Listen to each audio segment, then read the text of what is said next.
Bakit nga ba naglalagay ng blue bottle sa harap or nakasabit sa gate ng inyong mga kapitbahay? Hi, I'm Dr. Rooks TV and I am a veterinarian. Ang belief or ang paniniwala is that kapag nakita daw yan ng mga stray dogs, stray cats, lalo na at night, magre-reflect ang mga ilaw sa tubig. In the end, iiwasan nila yung area na yan dahil parang merong gumagalaw or nagbabounce doon sa light na yon dahil nga sa tubig na meron doon. Pero as a vet, ano nga ba ang science behind na to? To be honest, walang scientific study na nagpapatunay na proven itong mga blue bottles na to para itabo yung mga stray dogs and cats. Dahil dogs rely more on scent than sight. Kaya kahit merong blue bottle dyan, kung meron naman silang naamoy na pagkain, chimken, or even andyan yung mga poops or ihe or teritorya ng ibang hayop, mataas ang possibility na lalapit at pupuntahan pa rin nila yung lugar na yon despite na merong blue bottle.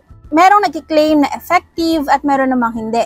Kung ayaw mo talaga na merong stray dogs or cats sa paligid, make sure na malinis yung paligid nyo. Wala silang maamoy ng pagkain or even yung mga ihe, poops ng other dogs. Again, wala namang masama na subukan nyo yan, pero don't expect na yan yung magiging solusyon para wala ng stray dogs and cats na pupunta sa bahay nyo or sa lugar nyo. Yun lang, follow for more vet tips.